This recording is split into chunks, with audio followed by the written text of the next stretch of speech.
שנת יעקב צהלה ושמחה בראותם יחד תכלת מרדכי תשועתם הייתה לנצח ותקוותם בכל דור ודור ברוך מרדכי היהודי ברוך מרדכי היהודי. Ok, בסדר גמור. טוב, alors on va essayer d'attaquer Bezrat Hashem aujourd'hui. Il nous reste 2 shiurim avant la grande fête de Purim.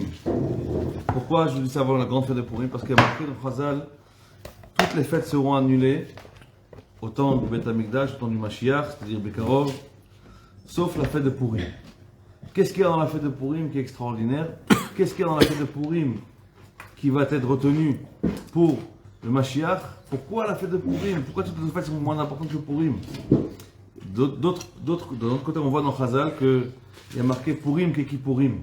C'est-à-dire qu'on peut avoir une force pour le jour de Purim aussi forte que Kippour.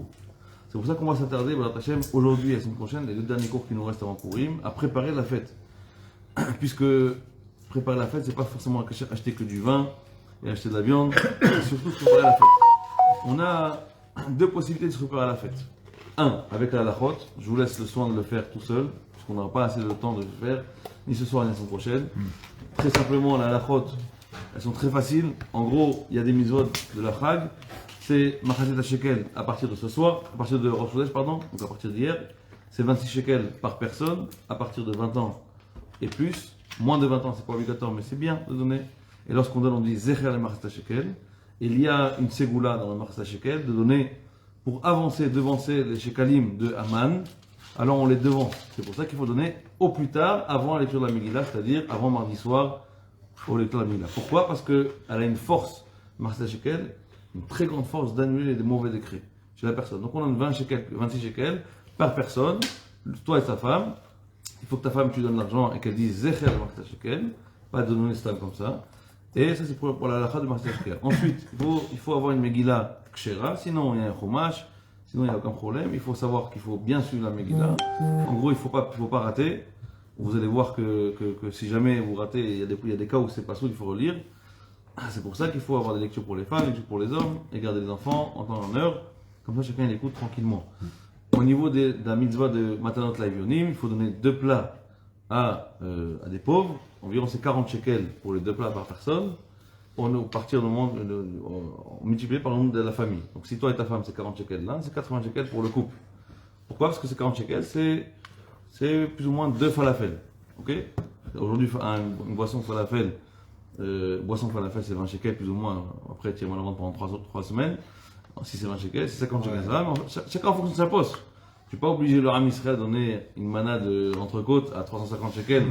Si tu as l'argent, il donne. Tachles, Matanot Lavionim, c'est aussi pour les enfants, il faut donner? Il faut donner pour tout le monde. Ok, c'est combien par tête? 40 balles? 40 shekels par personne. 40 shekels par personne. C'est chacun avec sa poche. Chacun avec sa poche. Même 1 shekel, ça suffit. Chacun avec sa poche. Il faut donner 2 plats de pauvres. Ensuite, cette mise-là, il faut la faire le matin, pas le soir. Cette mise-là, il faut la faire le matin. Machatzet HaShekel, c'est avant la Megillah, c'est depuis Rosh Chodesh jusqu'à la lecture de la Megillah, mardi soir. Et Matanot Lavionim, c'est le matin, mercredi matin, pas le soir. On peut donner à la synagogue? Oui, on donne en avance et... Alors, à qui donner? Voilà, c'est ça. À qui donner? Le Machatzet HaShekel, c'était en contrepartie pour compter les gens pour que l'argent allait au Beth Amikdash. Donc, la priorité du Machatzet HaShekel, donnée à des Irgunim de Torah. Beth Knesset, Beth Midrash, Kolel, tous les gens qui sont marzik la Torah, le Beth Amikdash, c'est la synagogue. Matanot Lavionim, ce sont des gens qui n'ont pas de quoi vivre. C'est-à-dire qu'ils n'ont pas qui doivent vivre. C'est des gens qui ont du mal. Alors, attention, pas n'importe quel genre, mais l'idéal, ce sont des gens qui consacrent leur vie à la Torah. Des Avrechim, des Bachurei Yeshivot, des familles dans la Torah qui n'ont pas de quoi se nourrir, ou qui ont du mal, pas forcément pauvres, qui mendiant, simplement qui n'ont pas arrivé, qui n'arrivent pas à finir la fin du mois, qui n'arrivent pas à un travail, l'autre ne travaille pas. Un Avrech aujourd'hui, qu'est-ce qu'il gagne? Il gagne rien. Okay, 3 fois rien. Donc, s'il n'est pas Avrech, mais qu'il est dans la Torah, il travaille. Non, d'abord il faut Avrechim. Avrechim, ça veut dire. C'est celui qui consacre sa vie à la Torah. Il n'y a pas de travail. Son travail, c'est la Torah. La Torah le matin, la Torah le midi, la Torah le soir. Non, mais s'il est chauffeur ou qu'il. Non, il n'y a pas de problème. Et s'il en a besoin, pas de problème. Évidemment, les Anié et Recha Kodmim, il faut d'abord en priorité donner aux pauvres de la ville. Vous ne pouvez pas donner au pauvre Nathania alors que vous habitez à Choma. Il faut donner d'abord au pauvre de Choma. Si il n'y a aucun pauvre à Choma, alors donnez à Jérusalem. S'il n'y a pas à Jérusalem, déjà à Choma il y en a déjà beaucoup. Ok. Et évidemment la famille en priorité. Si vous avez de la famille qui a pas les moyens, etc., c'est une bonne chose de donner de l'argent. Avant les Rachid, c'était. Oui, Et donc, si on a des abrachims dans la famille, c'est. évidemment, c'est l'idéal. C'est tout double. Évidemment. Donc il faut donner aux Vrechim, ceux qui sont consacrés à la Torah. Pourquoi? Parce que l'argent il va directement dans la Torah. Il ne rentre pas dans la Torah. On peut faire un virement quoi. On n'est pas obligé de donner. C'est comme ça, on peut dire que je t'ai fait un virement. Même un chèque qu'il n'a pas encaissé, ça compte pour la tête de la Yonim le jour de Purim. Donc le jour de Purim, tac, je t'ai fait un virement de X pour le matin de la gueule. Bidou. Ça suffit largement. Même un virement, même si le virement bancaire il va arriver que dans 24 heures, Au moins tu l'as envoyé. pas de problème, tu l'as envoyé, même le chèque, s'il n'a pas encaissé, c'est son problème, mais tu as fait la mitzvah. Ok, ensuite il y a Mishloch Manot. Mishloch Manot, on envoie 2 plats, une boisson et un plat, ou 2 plats différents, de 2 sortes différentes. Et voilà, en gros c'est ça les mitzvot. Évidemment, à qui on donne le Mishloch Manot? Une personne ça suffit. L'idéal, si on veut faire Mishloch Manot la méadrine, il faut donner à la personne qu'on s'est embrouillé, qu'on s'est disputé, par exemple ta femme, ta belle-mère, etc. Pourquoi tu passes? C'est un phrase de chien, il ne faut pas s'embrouiller avec sa Ah, mais belle-mère. Shlomo, c'est une personne? Ça suffit. Si tu as donné à une personne, ça suffit, tu as fait le truc. On n'a pas besoin de Non, de toute façon, il faut donner à un homme. C'est pas trop. Voilà. Hein? C'est pas trop. C'est pas trop. Non, pas du tout, pas du tout. On n'a pas envie de faire la tournée avec 25 Mishloch Manot, que tu as les yeux derrière, je t'appelle ça. Ok, maintenant, c'est bien. Le but de Mishloch Manot, c'est pour développer l'amour qu'il y a entre nous. Donner, chacun se donne. Mais si tu donnes à ton frère, à ton montsem, à ton copain, à ton voisin, il faut donner à la personne avec qui tu t'es le plus embrouillé. Ton voisin qui t'a fait des problèmes, quelqu'un qui t'aime pas, que tu t'es embrouillé avec lui pendant l'année, quelqu'un avec qui tu crois, aucun contact. Ça, c'est Je vais me méfier si j'en vois quelque chose. Hein? Non! Je pense que c'est pour ça que les gens ils font beaucoup rare. Dans le lot, il y a des. Voilà. Ok.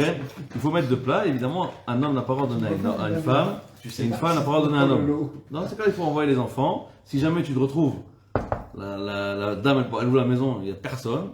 Moi, quand ça m'arrive, qu'est-ce que je fais? Je rentre et je mets sur la table. Ok? Ou alors tu mets par terre, ou tu mets truc. Ok, pas de problème. Ok, il ne faut pas donner d'homme à homme et de femme à femme, il y a des raisons spéciales. Non, D'homme à femme et femme à homme, pour ne pas qu'il y ait pour réserver la pour d'autres raisons. En gros, c'est ça la faute. Et le michté. Le michté, évidemment, la viande, du pain, du vin, et le yain, etc. C'est tout. Il n'y a pas de choses particulières à part ça.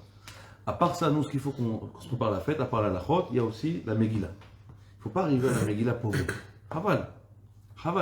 Il ne faut pas arriver à la Megillah paumée, la suérus. Non, il faut l'apprendre, l'étudier. Comment elle est belle cette Megillah. Sur YouTube, on l'a fait l'année dernière, j'ai raconté la Megillah.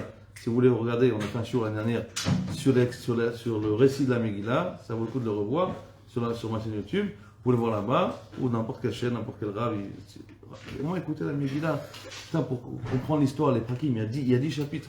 Il y a 10 chapitres, il faut les connaître, plus ou moins. Okay.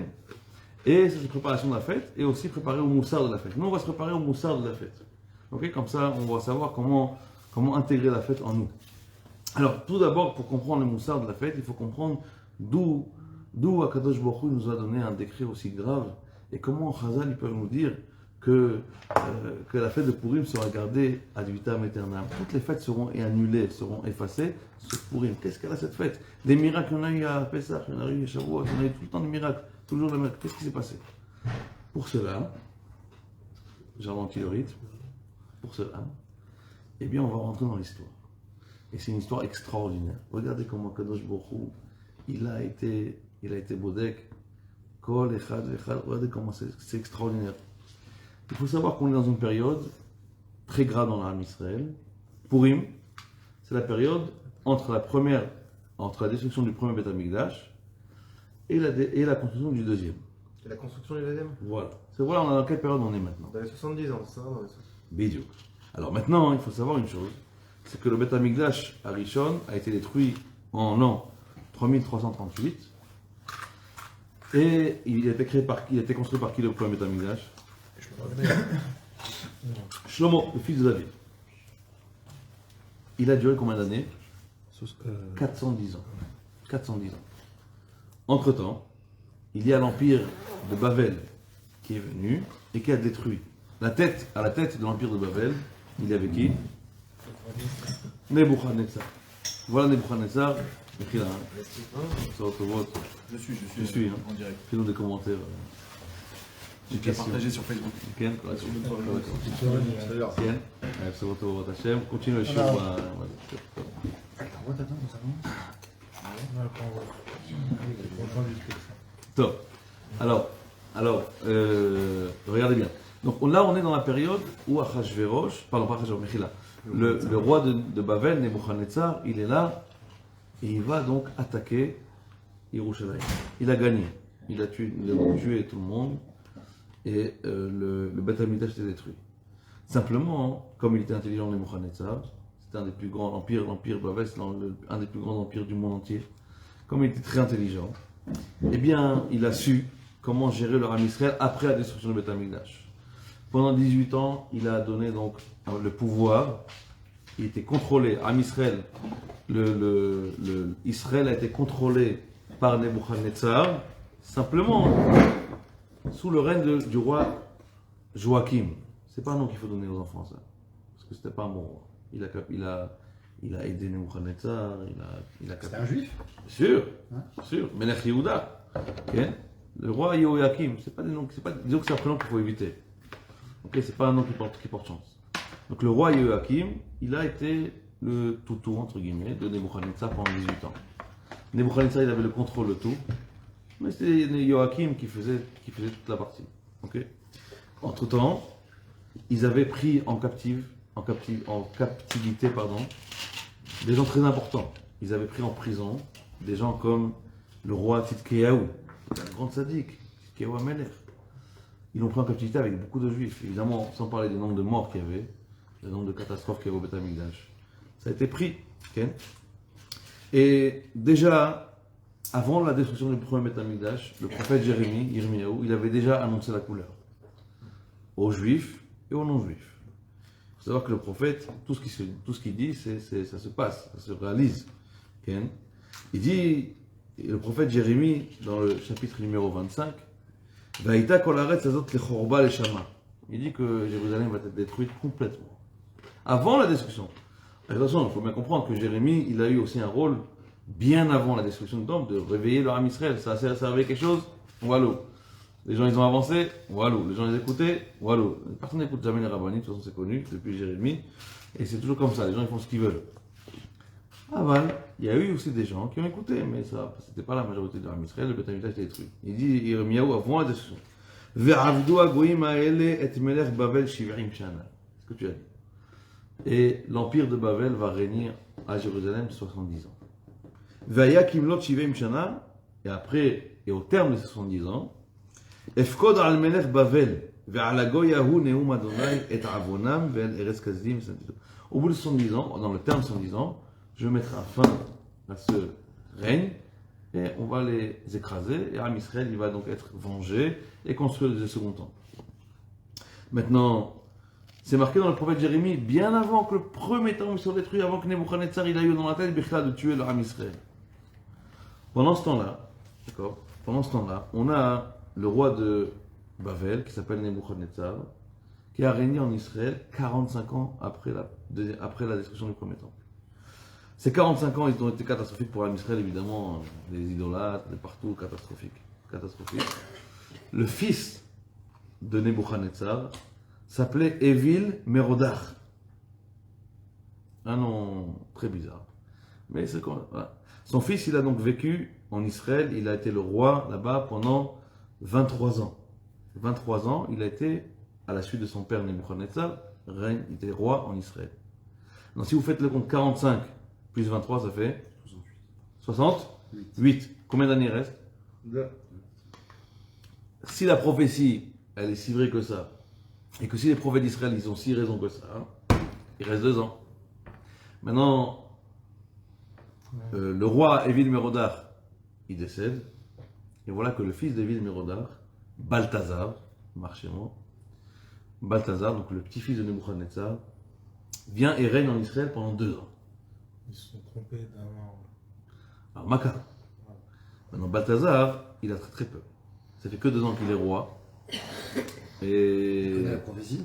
Bien sûr, tout le monde le connaît. Tout le monde entier connaît cette Il prophétie. sait qu'il est cuit. Il sait qu'il est.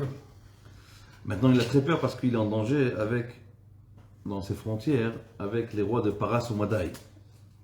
La Perse, Bekitso, et Madaï, c'est deux très grandes régions, Paras ou Madaï. Maintenant, lui, il avait très peur.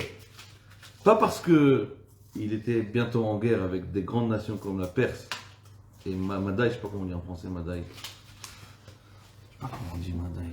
Je sais pas, Paras ou Madaï, Bekitso, la Perse, l'empire perse est un grand empire. Il n'a pas peur pour la guerre. Il a peur que ça y est, on est arrivé à 70 ans, on est arrivé au terme. La guerre, il la gagne. Il s'est dit, si c'est comme ça, c'est du pipeau, Jérémie. Okay? La prophétie de Jérémie, elle est fausse. Puisque on est à 70 ans, ça y est. Et il s'est passé. Si je ne suis pas tombé, et si on a gagné, ça veut dire que c'est du pipeau. Ça veut dire donc que nos idoles sont plus forts que le Dieu de Dieu, le Dieu de Israël. Ça s'est éparpillé dans le monde entier. Que la prophétie ne s'est pas faite, putain, que c'était du bipo, et que les idoles sont plus forts que le Dieu d'Israël.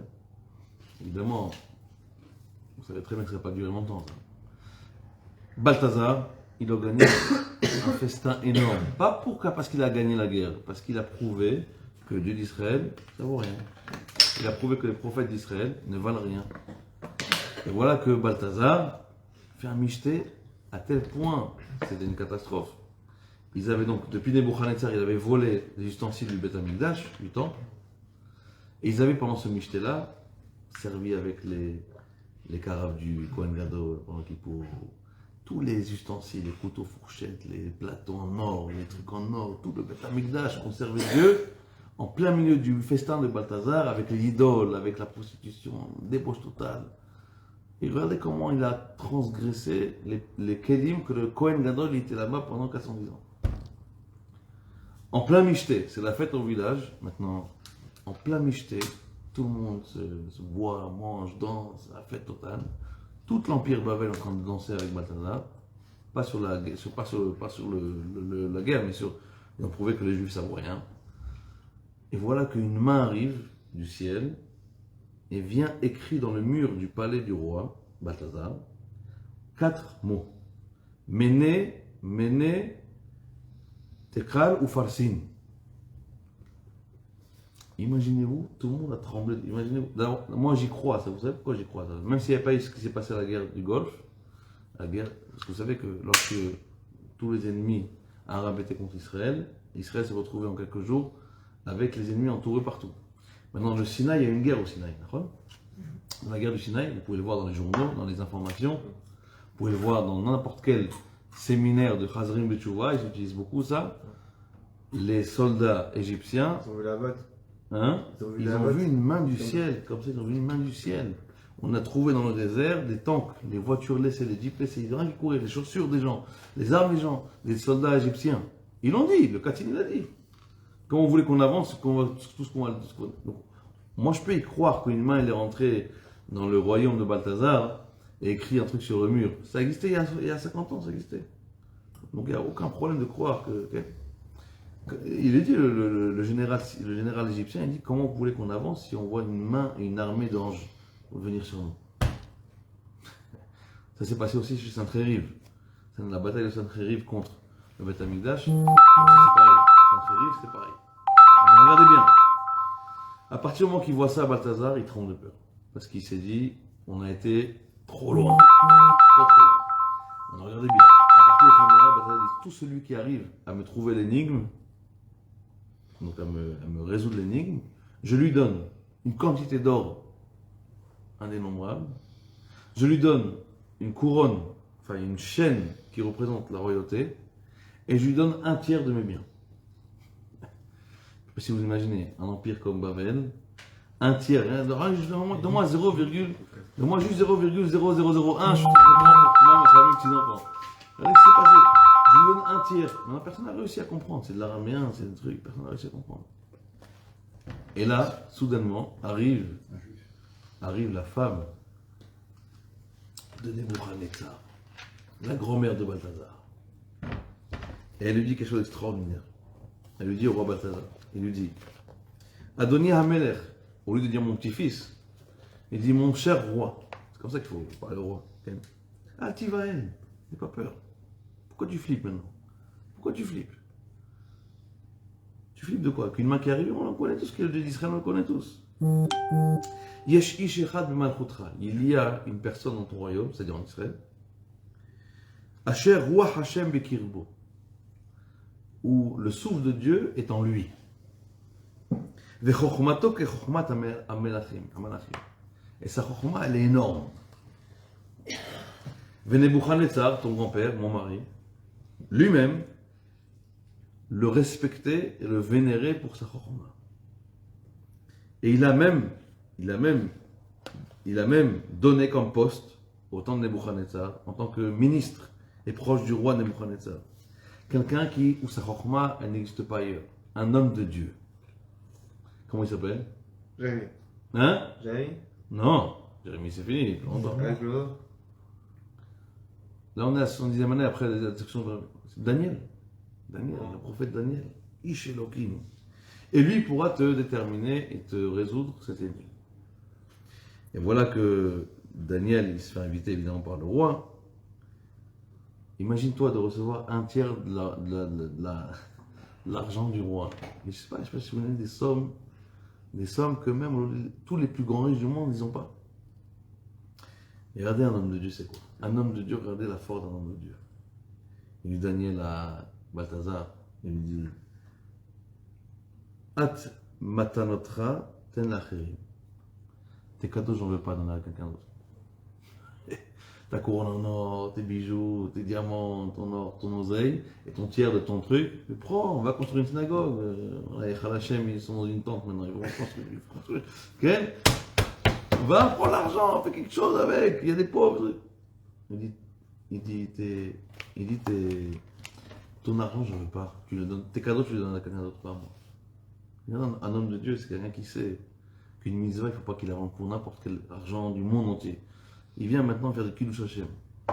Bon, évidemment, on n'est pas à ce niveau-là, mais il lui dit, ton énigme, je la connais et j'ai tout compris, je peux te la dire si tu veux. Ken. Ach da'alecha.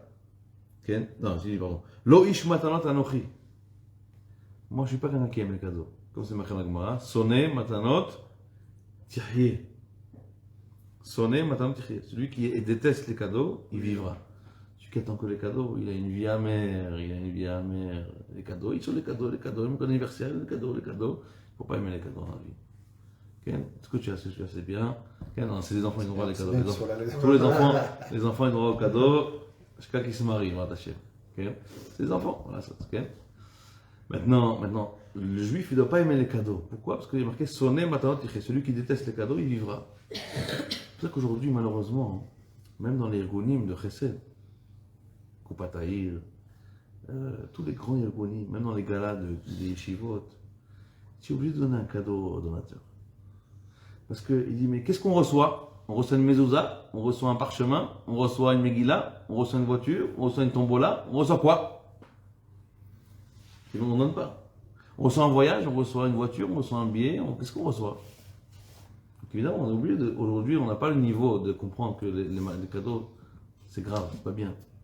Donc quelqu'un il donne trop mal, on lui envoie un disque, on lui envoie une lettre. Évidemment, on doit remercier. Aujourd'hui, aucun organisme de yeshivot, kolélim, on est obligé de donner des cadeaux aux gens qui font des traumas, parce que les gens ils aiment les cadeaux, ils aiment recevoir. Et qu'est-ce qu'on reçoit? Et on rentre, maintenant je suis client dans votre assurance, on reçoit quoi? Okay. Et je suis votre client maintenant à la banque, qu'est-ce que je reçois? Il se voit pour un agenda de la banque Léomi. Un agenda de la banque Léomi. Qu'est-ce qu'il y a? Matana. On peut avoir un coussin de la banque Léomi? Okay. Qu'est-ce qu'on reçoit en cadeau? Bon, c'est la nature de l'homme. En tout cas, Daniel va dire, moi je ne suis pas un homme de cadeaux, je m'en fiche des cadeaux gars. Alors regardez la force, un tiers de la richesse de Babel. Okay.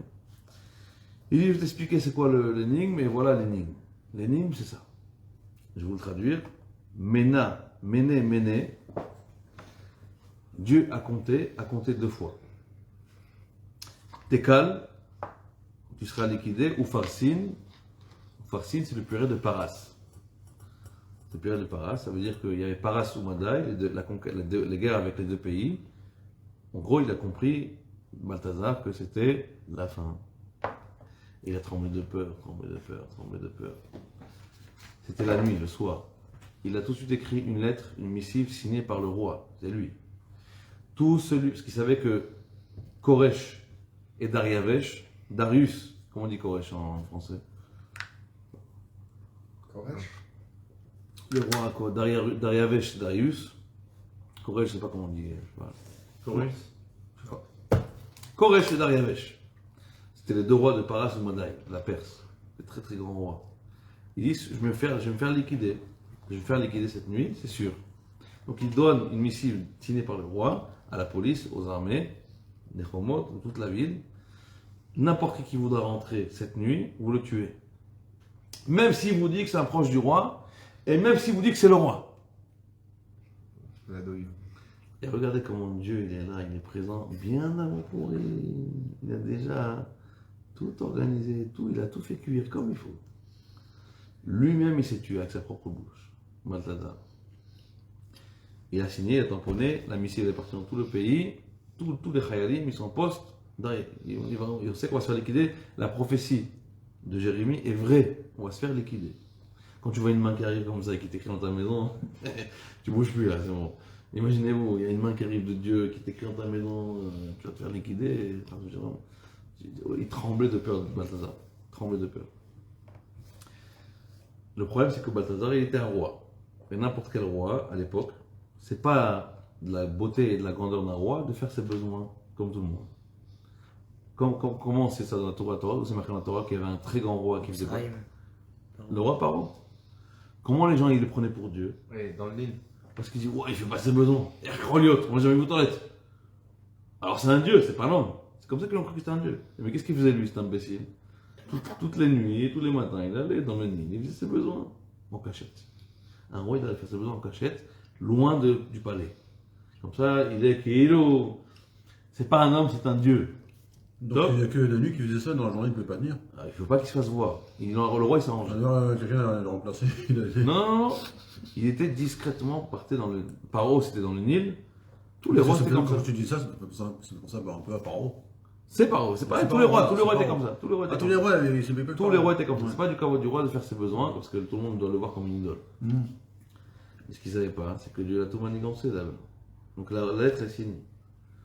Maintenant, Dieu lui envoie, Hachem envoie à Balthazar, pendant cette nuit-là, qu'il coule Keva. Tu sais quoi qu'il coule Keva? Une intoxication, c'est quoi? Quand il y a un truc à tourner dans un traiteur, toute la nuit tu dois être. Maintenant, x10 il lui envoie Hachem dans le ventre. Tu peux pas te retenir. Et si les gens ils voient par terre les besoins, excusez-moi de votre cavode, mais c'est plus un roi alors. C'est plus le Dieu, Balthazar. Il a vite foncé, il a pris ses affaires, il a foncé. Hachem, il a fait un deuxième naisse. Que les gardes, les soldats n'ont même pas reconnu. Tellement il est parti vite. Il est sorti. Il a fait ses besoins tranquille. Il est rentré chez lui. Les gardes, il dit oui, c'est pourquoi? Mais c'est moi, Balthazar, le roi. Hachem, il a fait un troisième naisse, ils n'ont pas connu. Nous avons une lettre du roi que celui qui rentre, même s'il dit c'est moi le roi, on le tue. Il s'est fait tuer. Il s'est fait tuer par ses propres soldats à l'entrée de son palais. Et c'est lui qui a signé de sa propre bouche la missive qui s'est fait tuer juste avant, il ne savait pas. Regardez comment Kadosh Baruch Hu, il est en train de préparer l'histoire de Purim, les hâte. Regardez comment l'histoire est extraordinaire maintenant. Donc, tout le monde a compris et tout le monde a su que le roi Balthazar, le roi de Babel, il n'y a plus. Il s'est fait assassiner, il s'est fait tuer. Quand Darius chez Koresh, ils apprennent ça, c'est l'heure d'attaquer. Vengeance. De la première guerre qu'on a perdue. Et là, ils arrivent à Yerushalayim. Ils explosent toute la famille de Balthazar. Ils font un carnage. L'Empire Babel, quand la prophétie l'avait dit, déjà il y a 70 ans, enfin, il y a bien plus tôt, par Jérémie, l'Empire de Babel s'effondre. Il n'y a plus d'Empire de Babel, exactement comme Jérémie l'avait dit. Comme Yirmiyahu il avait dit. Et voilà qu'on se retrouve maintenant avec Israël qui est donc dirigé, plus par les Babyloniens, mais par les Perses. Et là, les athlètes, l'histoire de Purim, elle arrive. Okay? Les athlètes. Et voilà que il y a une survivante de tout l'empire de Babel. Il y en a une seule. Pas deux, ils ont tué tout le monde. Il y en a une petite fille de 12 ans, qui était chez elle. Seulement, cette fille-là, c'était la fille de Balthazar. La fameuse et maudite Vachti, non? Vashti.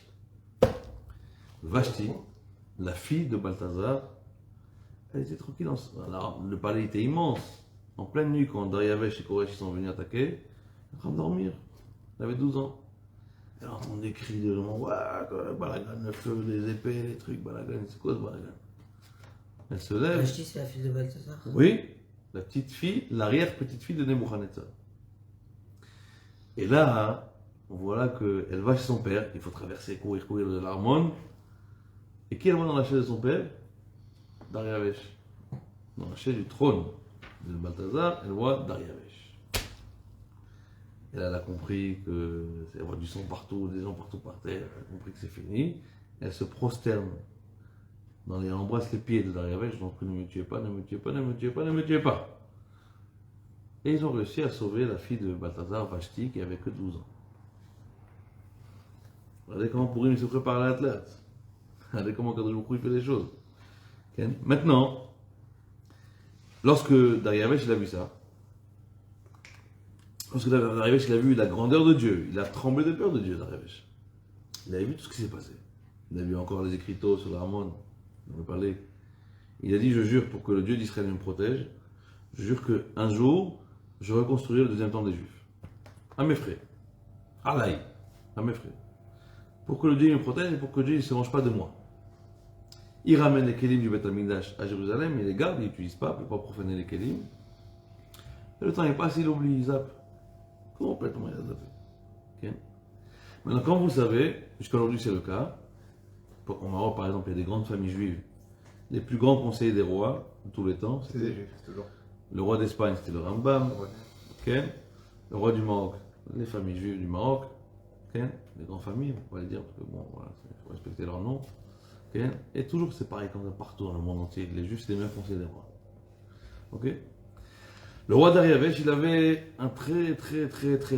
Le roi Koresh et Dariavesh, il avait un conseiller extrêmement fort, extrêmement intelligent et serviable. Et Neeman, c'est quoi Neeman? Comment on dit Neeman?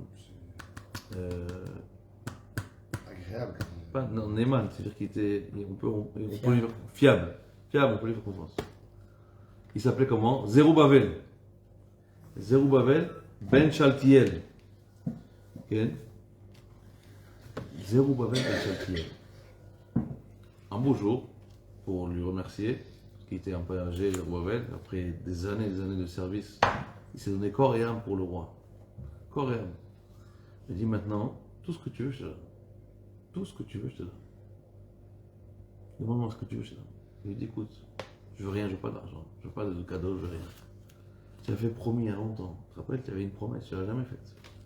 Ce que je veux maintenant, c'est que tu fasses ta promesse. C'est quoi ta promesse? De construire le Beth Amikdash. Construire le Beth Amikdash.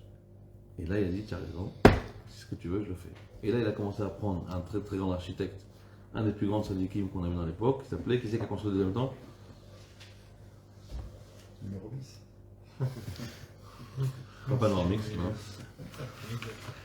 Ezra a souffert. Ezra, c'est lui qui a reçu l'argent, qui a fait les plans du Beth Amikdash deuxième, lui qui a construit tout ce qu'il faut pour le Beth Amikdash. Okay. Et là, c'est extraordinairement, c'est la grande fête pour les Juifs. Où ils étaient les Juifs? Les Juifs ils pleuraient de l'exil à Babel. C'est là-bas où tu as écrit le Talmud Bavli. La Gemara est écrite là-bas, en exil, entre le premier temple et le deuxième temple. La Gemara, la Chokhmah de la Gemara, c'est là-bas, dans la souffrance du Ram Israël, sorti une lumière comme le chasse, le Talmud Bavli. La Gemara. Okay. Et Léat, sont revenus à Jérusalem plus de 42 360 juifs qui étaient exilés. Ils reviennent tous à Yerushalayim, des gens, des vieilles dames, des vieillards, des enfants, tout le monde revient à Yerushalayim. Nebuchadnezzar, il avait volé à l'époque plus de 5400 ustensiles du temple. Ils ont été tous rentrés à Yerushalayim, protégés, et la joie des Juifs était énorme. Énorme! On ne peut pas se rendre compte. Dans le mois de Tishrei, on a maintenant une très grande simcha, et la tête, ce qui était la tête des Juifs, c'était Yeshua ben Yotzadak et Zerubbabel, qui étaient aussi les deux plus grands, je dirais les meneurs, comment on appelle ça, non, Conseiller. les leaders du Ham Israël, c'était Zerubbabel, le conseiller du roi, et Yeshua ben Yotzadak. Okay? Et là, ils commencent à construire un Mizbeach Hashem. Ils font des sacrifices. Et là, en Chodesh de Iyar, ils commencent à construire le Beth Amikdash, les fondations, les Lévim, ils commencent à ce truc, le Shofar, la Simcha, et il y a marqué dans le livre de Ezra. Tout ce que je dis maintenant, c'est un prophète. Hein. Je vous fais, si vous voulez, un résumé sympathique des livres de prophètes. Le livre de Daniel, vous voulez suivre l'histoire de la main qui arrive comme ça, c'est Daniel, le livre de Daniel. Un livre très très beau. Et très dur aussi à comprendre. Il y a aussi, ce que je vous raconte maintenant, c'est le livre de Ezra. Ezra Sofer. Il y a dans les Nevi'im, dans les prophètes, le livre d'Ezra, vous voulez voir la construction de Beth Amikdash, comment il a pris les plans, etc. Ezra. Le livre d'Ezra, au chapitre numéro 3, on commence à voir Ve'en ha'am akirim kol teroua simcha lekol bechi ha'am. Tout le monde pleurait de joie. Les gens pleuraient de joie. Yerushalayim ir kodesh, Beth Amikdash, ça y est, l'exil c'est fini. Ki ha'am meri'im teroua gdola ve'akol nishmal me'achok. Les gens, ils avaient des joies, les chauffards, les danses, les kitsur, akol tov j'ai fait. Okay. Les juifs qui avaient vu ça, les non-juifs qui étaient proches de Jérusalem, ils avaient vu déjà ça, et ils avaient vu que c'était une joie extraordinaire, ils avaient contribué, beaucoup de goïms ont contribué au temple, voilà, au deuxième temple. L'argent venait des goïms, okay. Et on voit de là un petit message, entre parenthèses, que le premier temple a été construit aussi par une partie par Shlomo, les juifs, et surtout des menuisiers très très forts du Liban, qui avaient être Atseshitim, qui avaient des bois extrêmement forts. Des goïms ont construit aussi le premier temple, des goïms ont construit le deuxième temple, ils ont les deux été détruits. C'est vraiment apprend que, et aujourd'hui, on n'a pas le choix, mais qu'est-ce qu'on peut faire?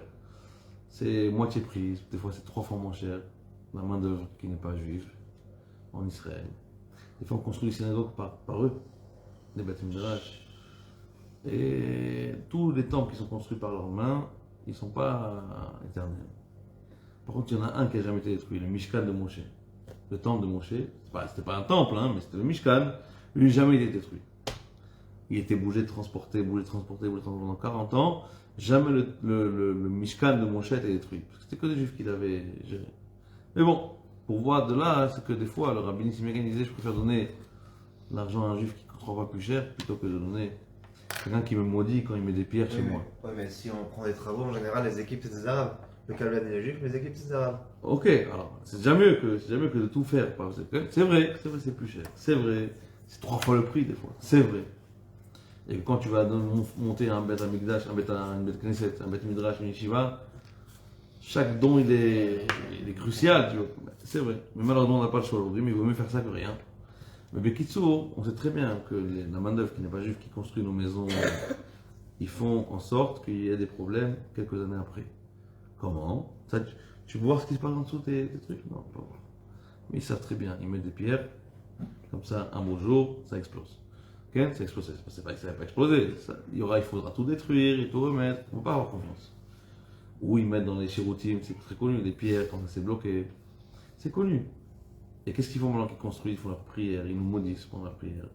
Mavet la Yehudi, mort aux juifs. Mais bon, malasot. C'est pour ça qu'on fait Hanoukat Baïd, pour que le Zohar il élimine tout ça. Mais encore une fois, c'est pas facile de dire à un juif, prends-moi 3 fois plus cher, et la poche c'est la poche. On m'a raconté qu'ils mettent leur nom aussi sur les murs. Ils mettent les noms, ils mettent Comme ça, c'est le jour où Zarma ça va revenir chez eux, on Oui, saura qui c'est. c'est chaque maison, ils nous maudissent, chaque maison nous maudissent, c'est la haine dans chaque pierre qu'ils te fait, dans chaque peinture ils nous maudissent. Voilà, top. En tout cas, c'est pas le sujet, mais quoi qu'il en soit,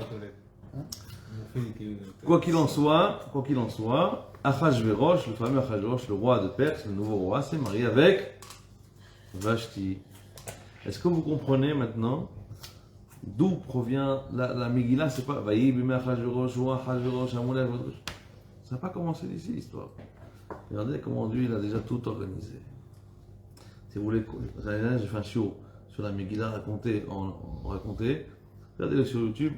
ok, où je raconte, on va mettre la main de Dieu dans la Megillah, etc. Pas maintenant, on va faire les mêmes shiurim, ça sert à rien. Ok, mais Kitsour, Achashverosh, ok, même la femme de Achashverosh, Vashti, donc, qui était donc une jalousie énorme. Une jalousie énorme. Encore une fois, Achashverosh n'était pas contre nous. Il nous a aidés à construire le temple. Il n'était pas contre nous, il n'avait aucun problème contre nous. Les Juifs et les Perses vivaient ensemble. Mais Vashti, c'est la femme de Achashverosh. Okay. Et là, maintenant, là, à l'instant T, maintenant, que je viens de m'arrêter de l'histoire, la Megillah commence.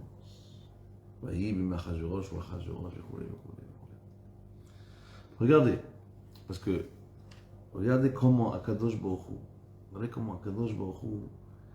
il est tellement grand et tellement fort. Là, je vous ai fait, si vous voulez, aujourd'hui, on s'est concentré sur l'histoire avant la Megillah. L'année dernière, je vous ai fait la Megillah. Là, cette année, je vous fais avant la Megillah. Regardez comment Kadosh Baruch Hu, d'abord que, on apprend de quoi? Que les prophètes sont vrais. Et que tout ce qui est marqué pour notre génération à nous, ça s'applique, on le voit. La catastrophe qui se passe, les catastrophes qui se passent. Donc si on veut voir ce qui va se passer chez nous, qu'est-ce qu'on doit faire? Il faut écouter les prophètes. Qui sont les prophètes de nos générations? Il n'y a pas de prophète. Il n'y a pas Élie au Navi, il n'y a pas Yermia au Navi, il n'y a personne. Il n'y a pas Daniel, il n'y a pas Amos, il n'y a pas Yoshua, il n'y a pas de prophète. Alors qu'est-ce que tu veux qu'on fasse maintenant? Qui sont les prophètes de notre génération? C'est avec de l'Israël. Comment tu peux oser dire un truc pareil? Il y en a qui l'ont dit. Que Rabbi Haïm Kanievski, il a dit, soi-disant qu'il fallait se vacciner pour le vaccin du corona, et qu'il s'est fait embobiner par ses fils, ses petits-fils. Comment tu peux dire un truc pareil? C'est un nabi, c'est un prophète. Malgré le fait qu'ils ont démenti ça. Que Rabbi Haïm Kanievski s'est fait embrouiller par le... C'est une question d'argent. Comment tu peux dire? Rabbi Haïm Kanievski, c'est le prophète de la génération. Et même si aujourd'hui on démontre que, Bonagit, qu'aujourd'hui on démontre pas, c'est une question d'argent, tout est faux, que le vaccin est nocif, que le vaccin est un truc. Il t'a dit le Rav, il t'a dit le Navi, il t'a dit le prophète, vas-y, tu vas. Moi j'ai dit à ma communauté, tant que les Gdolei Israël n'ont rien dit, Misra Labriot, pour moi ça vaut rien. Quand Rabbi Haïm, qu'est-ce qu'il a dit? Moi le premier j'étais, me faire vacciner. Ma femme, tout le monde, tout. Et ma communauté, il faut aller, non. Quand les Gdolei Israël ont dit, c'est bon. D'où ils savent les vaccins, Pfizer, pas Pfizer, c'est des Nevi'im. Les Gdolei Israël, ce sont des Nevi'im. C'est aux Gdolei Israël qu'il faut aller voir, qu'il faut écouter. Même s'ils ont annoncé en gros que le vaccin tue, et que Rabbi Haïm, qu'est-ce qu'il a dit? Il faut se faire vacciner. Où c'est marqué dans la Torah? Il y a Minusmol, l'Otazuz, il y a Minusmol. J'applique un passage de la Torah que je ne bougerai pas de droite ou de gauche des paroles de Torah. Ce que les Gdolei Israël disent, on doit le faire à la lettre. Les Gdolei Israël ont dit qu'il ne faut pas rentrer le téléphone à la synagogue, on ne le rentre pas à la synagogue. Les Gdolei Israël ont dit que la perruque s'interdit, on fait le maximum dans le Shalom Bayit, il faut prier. Les Gdolei Israël ont dit que le Shabbat il faut faire ça, les Gdolei Israël ont dit qu'il faut voter ça, les Gdolei Israël... Ce que les Gdolei Israël ont dit, c'est ça la vérité, ça les prophètes de notre période, de notre époque. Les Gdolei Israël, c'est eux les prophètes. De là on voit, comme Jérémie ne s'est pas trompé, comme tous les prophètes, c'est ça le premier message. Le deuxième message qu'on comprend, et c'est le plus important à mon avis, de ce soir, de ce cours de ce soir, c'est que, regardez comment Kadosh Baruch Hu, il a envoyé la catastrophe de Haman. Tous les Juifs étaient en train de partir à la mort. Tous les Juifs, petits jusqu'aux plus âgés. C'est un décret comme Hitler. Ok? Voilà, alors, Haman, c'est un descendant de Amalek. Haman, c'est un descendant de Amalek. Amalek, il vient d'où? De Esav. Esav, il a un fils qui s'appelait... Comment il s'appelle le fils de ça? Qui a liquidé Yaakov en plein milieu de la route. Il a dépouillé Yaakov. Comment il s'appelle le fils de ça? Eliphaz, il a dépouillé Yaakov, son propre oncle. Il a esquinté, il a dépouillé. À la base, Esav, il a dit, Esav, il a dit, va tuer ton oncle, mon frère, Yaakov. Jure-moi que tu le tues. Et je te jure, papa. Quand il a croisé Yaakov, Eliphaz, il a voulu le tuer. Tac. Yaakov a dit, je t'en supplie, ne me tue pas. Je suis ton oncle, je suis ton tonton. Il y a marqué dans la Gemara, il y a marqué dans la Torah, que celui qui n'a pas d'argent, il est Nershav Kemet. Celui qui n'a pas d'enfant, qui est aveugle et qui n'a pas d'argent, il est Nershav Kemet. Alors dépouille-moi. Ok, dépouille-moi, vole-moi tout. Tout l'argent que j'ai, prends-le-moi. Et donc il a dépouillé, etc. Maintenant, Eliphaz, il n'a pas fait ce qu'il fallait. Le fils d'Eliphaz, il avait tellement la haine contre Yaakov, contre les Juifs, qu'il s'est marié avec une folle, qui s'appelait Timna. Timna, c'était une femme qui avait entendu la beauté du Ham Israël, elle voulait se convertir. Mais comme elle venait d'un pays qui c'est tous des Réchaïm, Yaakov lui a dit, dégage, tu ne te convertis pas. Elle a dit, c'est comme ça, il n'y a pas de problème. On va vous tous vous tuer, j'ai la haine contre vous. Elle s'est mariée avec Eliphaz, qui lui aussi a la haine. Et de là, il est né Amalek. Donc le petit-fils de Esav, c'est Amalek. Amalek, il a grandi dans les bras de son grand-père Esav. Il a dit, jure-moi que tu vas me venger. Jure-moi que tu vas me donner la vengeance. Et de Amalek est descendu Haman. Ok? Donc Haman, c'est le descendant direct de Esav. Hitler aussi, c'est le même descendant. C'est la même lignée. Ok? De Esav jusqu'à Hitler, en passant par Ahmadinejad, c'est la même famille. Okay? C'est la même famille, c'est tout. Okay? Achav, qu'est-ce qu'on apprend de là? On apprend de là quelque chose d'extraordinaire. Pour finir, on apprend de là, regardez, la catastrophe que Akadosh Baruch Hu a envoyée à Israël, c'est une catastrophe pire que tout, un décret total, pire que Hitler. Parce qu'Hitler, il a voulu détruire les Juifs de l'Europe. Il n'avait pas atteint les Juifs d'Afrique, d'Israël, du Moyen-Orient et des Amériques. C'était une xéra sur les Juifs d'Europe, pas sur le reste. Haman, il a fait une xéra pire que Hitler. Regardez bien. Ça, c'est un cadeau de cette fête de Purim. C'est ça qu'il faut comprendre. Quand Hachem, il envoie la xéra, le médicament, il est déjà prêt. C'est bon.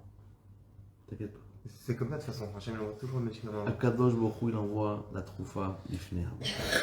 Quand quelqu'un a un nisayon, quand quelqu'un a une épreuve de Dieu, il faut s'en renforcer. Hachem, il t'a déjà préparé, déjà bien avant l'histoire de Purim. Je t'ai préparé d'Ariavé, Shkoré, c'est pas un cours d'histoire géo. Pourquoi je vous raconte tout ça? Pour vous montrer la force d'Akadosh Baruch Hu, que bien avant Vaïb, Bimé Achashverosh ou Achayverosh, bien avant la Megillah, le problème était déjà résolu. Comment ils ont réussi à enlever ce problème-là? La Emouna, Kadosh Baruch Hu, ils ont cru en Kadosh Baruch Hu, Vezeu. Ils ont rien vu que Kadosh Baruch Hu. Le jeûne, ça n'a pas marché. Le Mordechai qui est en train de ce truc, ça n'a pas marché. Rien n'a marché. Jusqu'à que ils ont bien compris, ils ont fait Teshuvah, ils ont fait la Emouna de Kadosh Baruch Hu, et là, ça s'est annulé. Donc lorsqu'il y a une épreuve, il y a une Isayon, Kadosh Baruch Hu, il a déjà prévu la refoua. Il a déjà prévu, même quand il y a un décès, par exemple. Je dis, quand il est mort, la maladie, et le fils il est mort, mais la soeur elle est morte. Qu'est-ce que le médicament?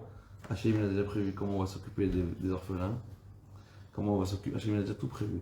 Comment on va s'occuper du mari veuf, comment on va s'occuper de la veuve, comment on va s'occuper des enfants, avec qui ils vont se marier, tout est prévu. Tout est prévu. N'ayez pas peur.